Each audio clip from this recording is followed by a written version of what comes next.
My name is Joshua Hooker. That's Joshua-Hooke. In the Army in October of 2004 as a Cavalry Scout. A Cavalry Scout is the eyes and ears of the battlefield, basically forward reconnaissance. For the military, we go out in front and basically report all the intel back to the commander.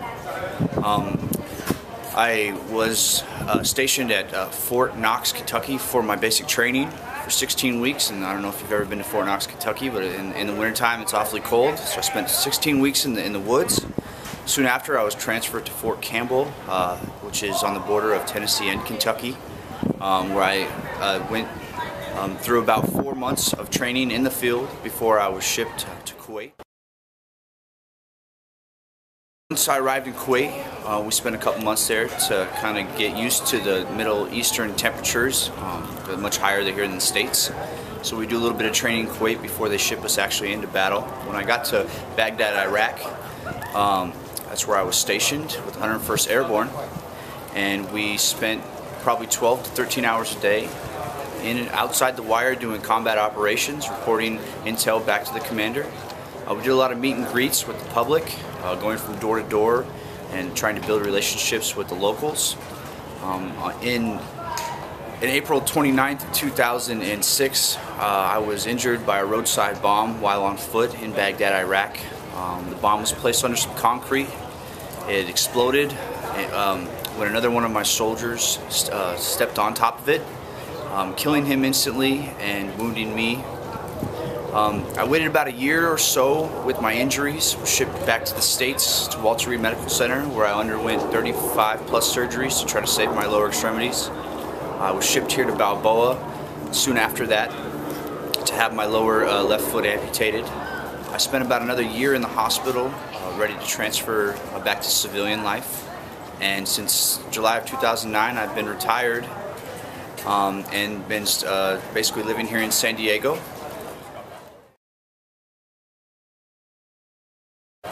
I was introduced to the Wounded Warrior Project soon after I was injured, and then we got reacquainted again once I was here in San Diego.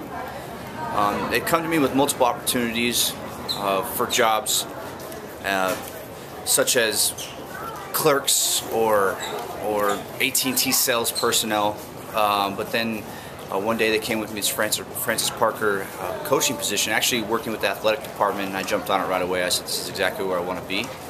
And since then, for the last few months, I've been coaching the JV football team. We've won a couple games, lost a couple, but throughout my experiences, I've gained a lot of relationships with the students and with the staff, and hopefully they'll keep me on and I'll be here for quite some time.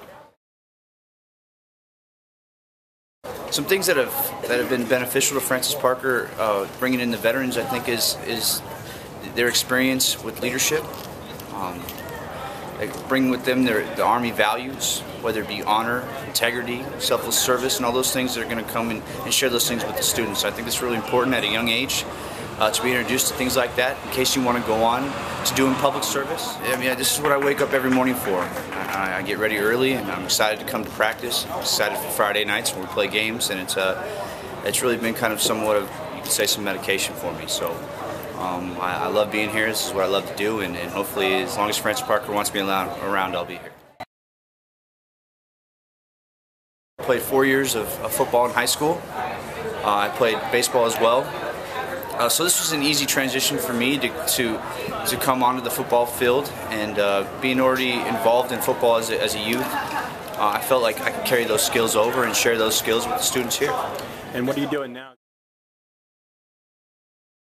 Train about 6 days a week. I've done numerous races this year. I've done the Ironman, I've done the Grand Fondo, I've done the Soldier Ride with the Wounded Warrior Project.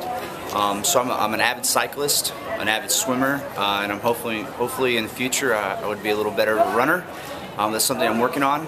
I actually gave up the opportunity to be at a race this weekend to come and share Veterans Days with the students, and I'm really glad that I did.